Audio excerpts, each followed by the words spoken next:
Hey, welcome back to another episode of Ask Ed. I'm looking forward to getting some answers from him. We get comments and questions, and there are a lot of good ones. And so thank you for sending those in. Thank you for watching, subscribing, all those things.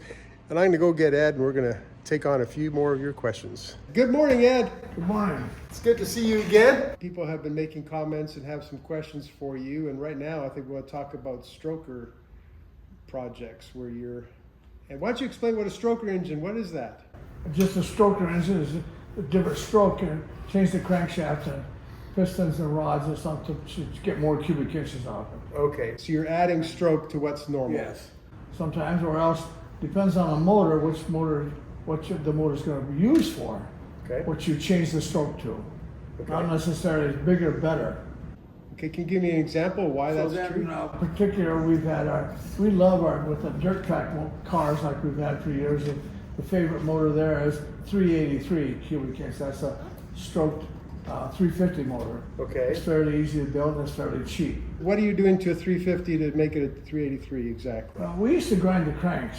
Okay. And years ago, before this scat came out and everybody else, the crankshaft, we would take a 350 Chevy crank and offset grind it because it had maybe a 2 1/4 inch throw on the connecting rod. Okay. And we would grind it to 2 inch.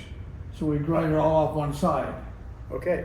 So then that moved the stroke out that distance, That much. 60 thousandths or something. Okay. And ground it to 2 inch. And then just match the bearings for that? Yeah, match the bearings for that. It was a 283 bearing then. Okay. On a 350 crank, but it moved the stroke out. Okay. That made it a 3 9/16 stroke. Yeah.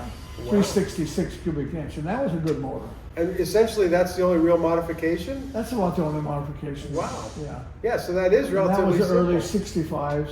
Uh-huh. 65s, and when the 350 Chevy motor came out and we started playing around with it, it was all Chevrolet parts. Yeah. TRW made a set of 12.5 to 1 pistons for that, cheap. Okay. So that gives you 12.5 to 1. Everything else, instead of having thousands and thousands of dollars in a motor like we have today. Right. Interesting. So that was a fast route to having more power. Yes, yeah, cheap. Yeah. Yeah, Easy to do. yeah. So Okay.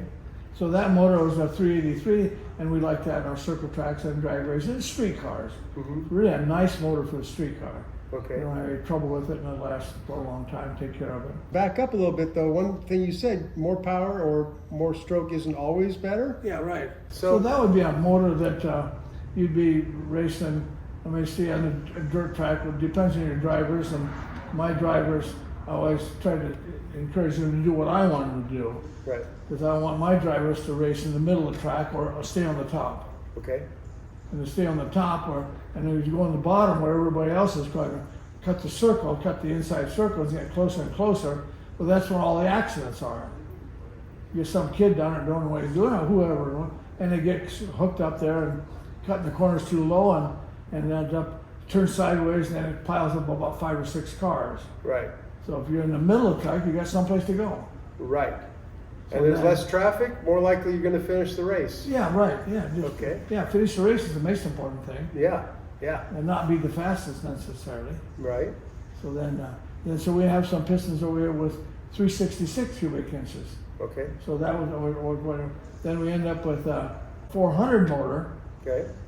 with a 350 crank So it's a 400 block. block. Yeah. Okay. Big bore and a small stroke. Okay. And that motor, you would stay up on the top of the track too. It would wind up a lot of RPMs. Okay. Because you need a lot of RPMs to stay up on the top. Yeah. You don't need so much drag racing off the bottom. Yeah. Okay. Drag race, you get to the bottom, the car stops, and you have to drag race to get away from everybody else. Yeah. So that's when you're going to try to shoot out of the hole when you have all It that. depends on the track and whether it's winter or summer, the dry track or wet track and things like that. This guy says, sounds like a guy should just start with a 400 block and get a 2-bolt block and put splayed mains on it. I don't even know what all that means. That's fine. That's putting 4-bolt mains on them. Okay. And then the end main caps, the little short ones are an angle. Okay. It takes a little machine shop there, and somebody knows what he's doing to do that. Okay. Because you have to put the caps on a 400 block, the caps are, and 350 blocks, the caps are only about this far away. Mm-hmm. The 400 they're about this long, so you do have that distance that you could put those splayed caps in, and you put them at an angle, and it keeps us in. Okay. But basically, Rarely do you have any trouble with main bearings Okay. in a block. You can put the splayed bearings in it all you want to. That'd be something if you were going to drag race it, Mm-hmm. and maybe you had a supercharger on it, Okay. or had some fuel injection, Mm-hmm. and start mixing your fuel, like an alcohol car, things Yeah. like that. We definitely put some main bearings on that. Okay. But that's not the. But the main bearings are typically not the main source Not of the problem. problem. Okay. They rarely fail. Okay. We did have a sprint car some time ago. That was in the 70s again. And a sprint car has big tires on the back. Yeah. And then you get that motor coming off the corner, it spins the wheels and don't. So the track is clay track. Yeah. So the motor would go a lot. Okay. That's twisting the crank. Okay. Yeah. Keep twisting the crank back and forth, back and forth, and back and forth. Mm-hmm. And then so one time we raced at Manzanita dirt track, and we were going to race it to PIR. And we just put it up on a hoist and took the caps off, took the pan off, and all the main bearing caps were cracked in the middle. Oof. There Wow. was 2-piece main caps on every one of them. Wow. And that was flexing in that dirt track that we just raced. Yeah. Yeah. The paved track is the same way, Okay. where those tires grab. Small tire, we don't get really a lot of smooth, but they grab and then spin, grab and spin. And that's where the stress comes. Yeah, sometimes a funny car, you see them, if you watch the videos on those, the rear tires will shake. The tire will grab and then not. That's hard on everything. Yeah. Right. You're going to break something. Something's gonna break. Yeah, something's going to break. And it usually does. Yeah. Okay. Well, that's a great answer. Here's the next question. What's the most you can bore a 350? And it doesn't say this, but let's just say a good factory 350 is. Let's say that's what he's talking about. Again, we go to my video to go to the front of the cam, Mm-hmm. look at that cam thrust area Yeah. in the block to see if it makes sure it's centered. Yeah. That's our yeah. So if you've got a good casting with a center, to start out with, yeah. Then And what- 60 is okay. okay. And I don't mind 60. Again, people say something about overheating and stuff. Well, if the 60 overboard, it transfers more heat from the piston into the water jacket. Okay. And the waters, and you can control the water with a fan or, Yep. or hoses or something on your water, divert your water Okay. system. But you transfer the heat away from the piston into the water jacket. Okay. And so you don't want that piston to get up around 1200 degrees. It'll burn a hole right in the piston. Okay. So we'd like to have that at maybe a 900 or 1000 Okay. heat, and it puts out more horsepower then. Most motors, the maximum horsepower you get out is really at 200 degrees.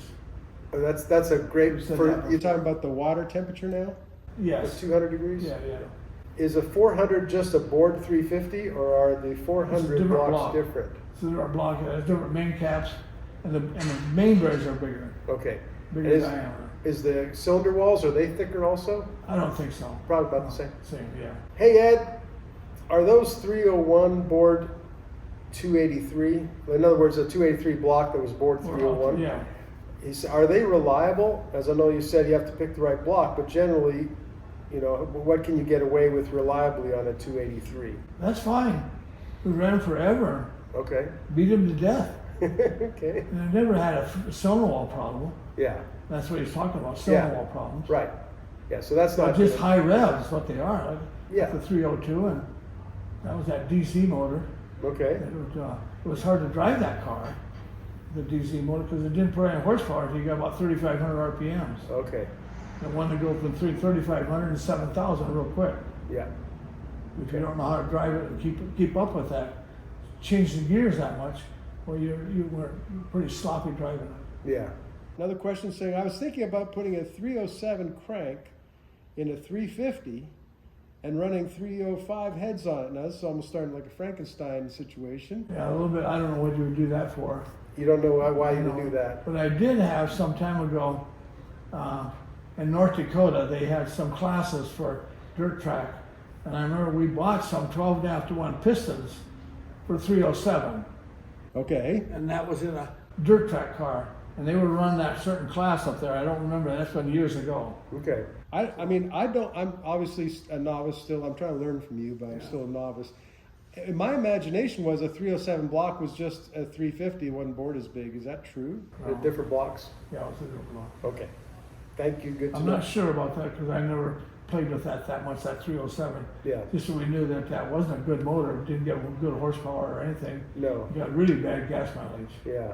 Okay, so here's a very different question. Someone's thinking way outside the box. So bear with me on this question. Is there any benefit to overboring every other cylinder? Absolutely not. I would not think so. Okay. What are the principles that you would think of as far as that You kind wouldn't of want to do that because I think that would offset the balance of the motor. Because your pistons would be bigger. You have four heavy pistons and 4 light pistons. Right. You'd have a turbo type balance in that motor. Yeah. So I don't think that would be a good idea. Yeah. So when you're building an engine with all these different components, balance is a big deal. Oh, it's a big deal. It's actually, that's what makes the engine last longer. Yeah. Yeah. Balance the flywheel, the balancers, and everything else. Yeah. Okay. Fair enough. Yeah. Can you actually manage a 4-inch stroke on a 350 without bore notches? Not really. Not really. You'd have to notch it. Because sometimes it depends on the connecting rod. Because the connecting rods depends what cam you have in it, and we grind the rods on the back side so they miss the cam. Okay. And it has 3 lobes on the camshaft. Mm-hmm. I don't know which ones there are, 2, 5, and something on the exhaust lobes, I think. Okay. I used to have marked on the, and when I was building a lot of motors, marked on the wall, Yeah. which ones to grind, but even know that that lobe comes around at the same time the rod comes up and they'll hit. Okay. So if you grind that so it missed, and we ground all 8 rods to keep Keep it the balanced same. again. Yeah. Yeah, and so if somebody ever switched one rod to the other one and didn't pay attention, you wouldn't have one in there that would crash again. Yeah. So you That would always be a made bad everything, day. anytime you build a motor, made everything, all 8, whatever you were working on, all the same balance. Right. Okay. Yeah. And grind them all the same, yeah. Yeah. If you cut a 350 60 over, that thing will run hot. Not necessarily. Because you end up with, there's all kinds of things you can do with a motor to keep it running, keep it cool. Okay. For instance, our late model sprint car motors over there, I don't know what those motors cost, maybe $60,000 each Yeah. or more. Yeah. That's how much you get injectors and dry sump and stuff on it. Right. But they have water hoses in the front of the motor, but they have a water hose about this big around in the back of the motor, above the starter. Okay. So they're putting water in the motor 2 places. Okay. The cold water goes from the water pump into the block. Then it has to go through the block on the cylinder walls, up to the back of the head gasket, clear through the head, and come out at the thermostat. Right. So then, we would put, years ago I used to drill a hole in the back of the head Uh-huh. and put fittings in there and run a hose between the water pump and the back of the cylinder head. Now Okay. we can buy an intake manifold that right beside the distributor has those fittings in it. Okay, cool. Yeah.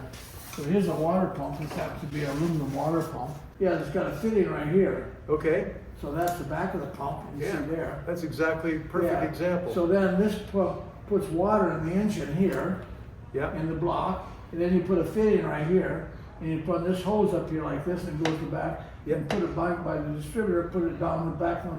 So you're putting cold water in the motor twice. Yeah. Or actually maybe 4 places instead of 2. Yeah, oh, absolutely. Yeah. On one side, twice on one side. Yeah, yeah, right. Yeah. I didn't pay attention to this pump. That's great. Yeah. That's perfect. Yeah. Yeah. So yeah, you just make sure, because you're making more power, so there's going to be more heat. Yeah, yeah. But so you can accomplish it doing Yeah, that. just put that, yeah. But several people make that pump with those fittings in it. And, Yeah. And we usually run a hose back there. We use a nylon hose, a full 3/8 hose. Not Okay. restricted down just because the fittings are big. Yeah. Put the right fittings in it, and that Yep. squirts water in there. And you can control any kind of a 400 motor especially. Yeah.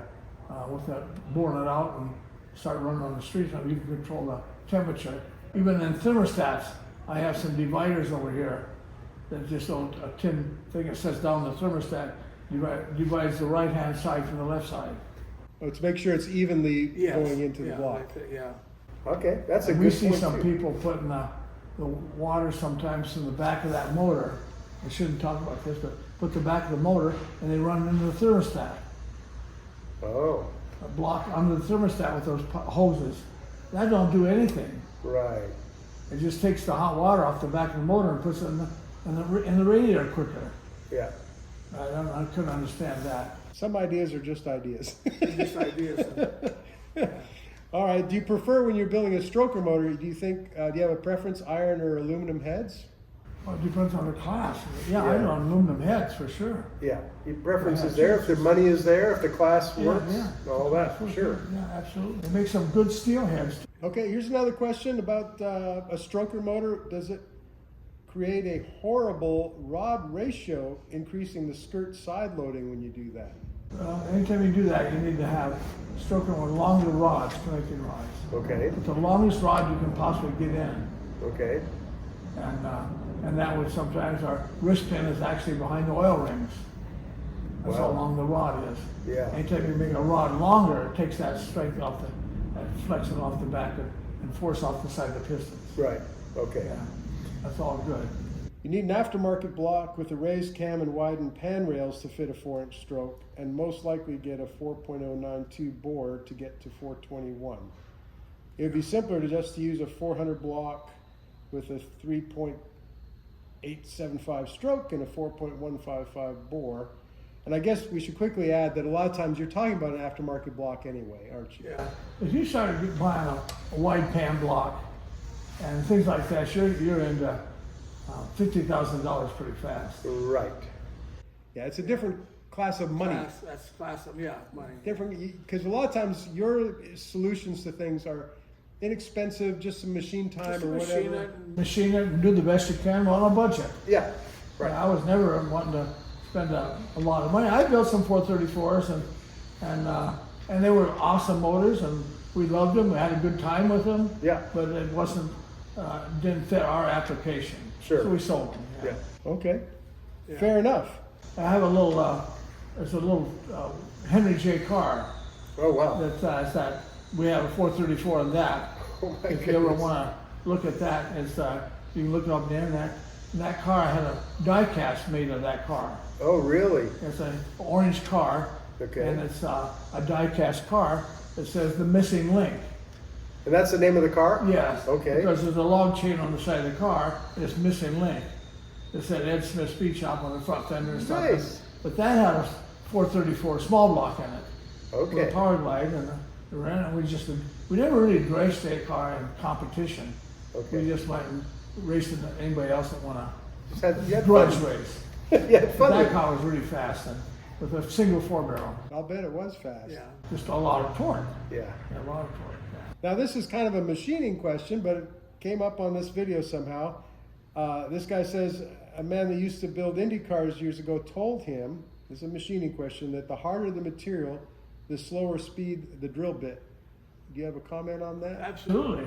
Okay. Yeah, absolutely. Thanks for watching another episode of Ask Ed. Please continue to put those questions into us and we'll continue to get you some answers.